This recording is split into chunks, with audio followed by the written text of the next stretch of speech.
That was 1989, when I was a grad student at Stanford studying physics. Now, we are studying social interactions. I had the great honor to be the first outside investor into Xiaoné, which became Renren, the Chinese version of Facebook. So we studied a lot about how people interact based on the data they create. Now, I call this the social data revolution. So I need to explain to you what is social data, and then we'll talk about what's a revolution. Social data has two meanings. One, it is data that we create, and what's important for me is, in many cases, we got to create, it's necessary to create those data. For example, think about when you use Baidu Maps. When you use the navigator, you need to tell the navigator where you want to go, and you need to give the navigator access to where you are. Otherwise, there's no way it could tell you turn left at the next intersection. So when I think about data science, it is very important to me that there's no such thing as just the data. Data always needs interpretation. So and that is one of the rights I have in my book called Data for the People, when we ask for the refineries to give us access to data, what I want them to give us access to is data with an interpretation. Because we need to be able to make sense out of data. And that actually often is not an easy task, and what I call data literacy, meaning to be able to get meaning out of data, is one of the most important skills, I think, that people in this century need to know. So the one meaning of social data is data we create and data we share, we socialize. The other meaning is that of the social graph, of the connectivity structure. So my view is that there essentially is one graph in the world of 7 billion times 7 billion connections.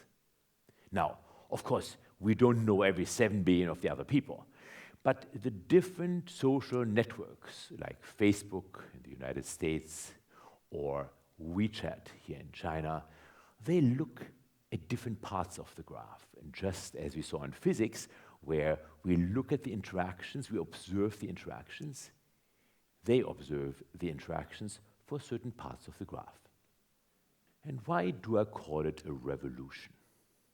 Well, revolutions are characterized by a fundamental shift in power. So if you think about it, how do you make purchasing decisions? Or in other words, how do you decide of who you can trust, let's say on Taobao? How do you know which products you can trust? Might that Rolex watch you are thinking about buying be a fake? Or what about that baby formula? So trust in this electronic world comes from social data. And by using data and by refining those social data, we manage to make decisions. So social data helps us as individuals make better decisions. In addition to, of course, helping companies make better decisions about us. For instance, about a credit we might be applying for, or even about a job we might be applying for. So that is the second meaning of social data, is the graph, and it's a revolution because it fundamentally changes how we make decisions. And if you think about the power, it really changed how people not only make decisions about what they buy, but even make decisions about who they are, and make decisions about what information is. Now, raw data is almost worthless. It's just like if you discover some oil in your backyard, it doesn't do you much good. I gave a talk at the United Nations, and it was called Data is the New Oil. And just like oil needs to be refined, data needs to be refined. Sometimes things can go on with refineries, but the notion that we need to figure out what to do with the data, how to process the data, so it will have value to people. That is the same for data as it is for oil. Actually, here's a question for you. What is the value of data? As a consultant working with many big companies, often people come to me and say, Andreas, we have all those data. There must be so much value in it. Can you help us unleash that value?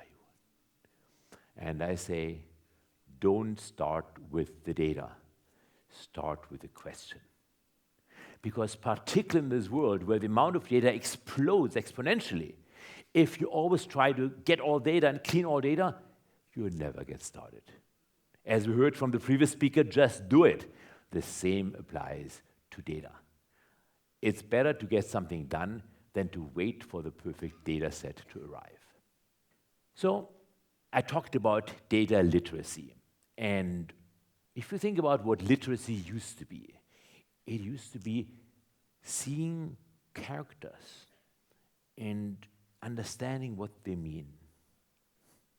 Unfortunately, despite Shanghai being one of my hometowns, I can't read Chinese. So even when I need to go to the bathroom, I need to ask somebody, is this men or is that woman? So unfortunately, I'm pretty illiterate when it comes to Chinese, let alone in a restaurant. Like when I look at the menu, of course I have no idea. But then sometimes, interesting enough, when I take my camera to use Google Translate to figure out what actually says, you know, the Fu Yun or Xiaojie, she comes and says, no, you cannot take pictures of the menu. And I say, I'm sorry, I just wanted to know what it means. So literacy is very important, having an external representation where we can save things so we can remember them at a later stage. Now, what about data literacy? What does that mean? It means being able to know what's plausible and what's implausible, or even what's possible and what's impossible. So it means that we know order of magnitude. It means that we know that there is data, errors. No data is perfect. Every piece of data has some errors. But we understand what they are, what their sources might be, and physicists are very good at that. We know how these errors propagate. So what in the Middle Ages here was literacy, that you could look at, scripts of the Bible, of the Quran, and make sense out of it, now is a skill which I want all of you to have. In my book, I set out to talk about data rights. After maybe 10 years of thinking about it, when I was chief scientist at Amazon, Jeff Bezos and I, we were wondering, how do we formulate the equation of business from the perspective of the customer? And out of that emerged a few rules or a few rights which I think consumers, customers, people, citizens, individuals should have. The first of those rights is the right to access your data. So since there are many entrepreneurs in this group here, what I want to do with you is I want to show you the company perspective of those rights, which in the book I formulate at the individual's perspective. So that right to access, what does it mean? It means that I do not want to be in a one-sided mirror where the company knows all about me, but I can't see anything about them. For me, the question is, how can we actually create a partnership? So if I look at you here, now I can actually see you, because on the stage I can't see anything. It's like a one-sided mirror, but now I can see you. And I want to figure out from you, how do you feel about companies that do not give you access to your data? The way I think about this is, you in the data world have a unique chance. The chance you have is that you don't play a zero-sum game. In the oil world, it is a zero-sum game. It's a win-lose game. In the data world, it can be a win-win game. Because if I share data with you, I still have those data. It doesn't mean that I lose it. Whereas if I give you an apple, then you got the apple and I don't have it anymore. So for me, the way I really love this world we live in is because it is a world where win-win games can be easily produced. Here's an example of one of those win-win games, Google Maps. It is amazing how Google knows where I am, basically at any given point in time. Why? Because I use services. I run Google App. If I'm using a browser, it knows over time where that IP address, what it corresponds to. It, of course, if I use Wi-Fi, it picks up from the Wi-Fi and where I am. Actually, I did a workshop for Hyatt Group about a couple of months ago in Chicago. And I was surprised that as I was checking into the hotel, I go to the lobby of the Grand Hyatt, they knew from my Wi-Fi that that's the same guy who used the free Wi-Fi at a different Hyatt property before. So basically, there's no place to hide, and what, with this right to access, companies can do is bring the consumer on the same side as they are by sharing the data with you and saying, look, this is what we have, and if some of these data points might be wrong on this location history, be my guest, annotate it, you can fix it. Location data is pretty tricky, pretty personal. What do you think? But even more personal is my search history. There are a total of 15,000 searches I can look at Google. And Google allows me to freely take the data elsewhere. I can port my data and I can analyze it with whatever other tool I want. But they so know about who I am based on my desires. Things I might not share with anybody, I share with Google. You know, things I might not want to tell my best friend. Here's a question for you. If you think about Google or Baidu, if you think about Tencent or Facebook, and you think about Alibaba or Amazon, in the first case, you have the world's desires. In the second case, you have the world's interactions. And in the third case, you have the world's transactions, readily at your fingertips. Which of these three data sources, if you only could choose one, which of these three data sources would you choose to solve a problem that you might have? The search data, the connection data, or the transaction data? So those are examples here of data sources, and for me the goal is that people get empowered to make better decisions. Not only companies, but individuals too. And I want to give you a couple of examples. We already talked about making purchasing decisions. Now let's say you're wondering where should you go for dinner.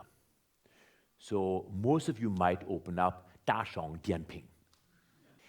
And you think, oh, it's just an app. And I say, no, it is a social data refinery. It is people entering comments about restaurants, even about specific dishes, in order to help you make a better decision. Or think about dating. Momo. If you're not sure what you'll do after dinner, well, they can help you find out what you're interested in. And for example, there's a gay dating app called Jack D, which tells you what the other person really does by their actions. It characterizes and says, you know, 87% of the people who he is interested in are Asian, so I know I have almost no chance. It shows you the average height and weight of the people the other person is interested in. So those, ladies and gentlemen, are honest data. Those are data that really reveal your interests, not what you say in the profile, but what you actually do, how you spend your attention. One more right I want to talk about, and that is the right to inspect the refineries. So let's say you picked that restaurant from Dachong Dianping, and you're going there tonight, and you know, you enter, and it has a hygiene rating, and it's a frowning face. Not good, the health inspection. How do you take that into account? So it's like if you go on a dating site, and there's some warning, like on howwasshe.com. You know, she doesn't always show up. How will you react on that? So I say that one of the rights for consumers has to be able to inspect the refineries. Not by you going on yourself into the refinery, but you having access to the results, for example, of white hat hackers trying to break in and figure out what are the vulnerabilities. Just think early this month, the JD, the Jingdong security breach, where they lost millions and millions of customer data. What would you do if you could compare Jingdong with Amazon and you saw that the Amazon security ratings are way better than the Jingdong security ratings? Would that make you probably, if everything else equal, go to Amazon rather than the JD? So that is another of the rights of my book, Data for the People, which I believe you should have. And if you work for a company, what can you do about those rights? Well, fix your security. For instance, have the latest patches, security updates, or require your employees to use two-factor authentication to make the company more secure, to make break-ins, to make security leaks, to make data breaches less likely. So in general, I think we live in an amazing time because our oil is data. Now, in order to use it wisely, we need to learn. We need to become data literate.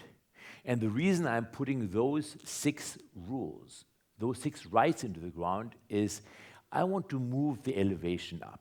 I want to elevate the conversation and say, let's not just have naive, romantic views of how the world should be if we had privacy.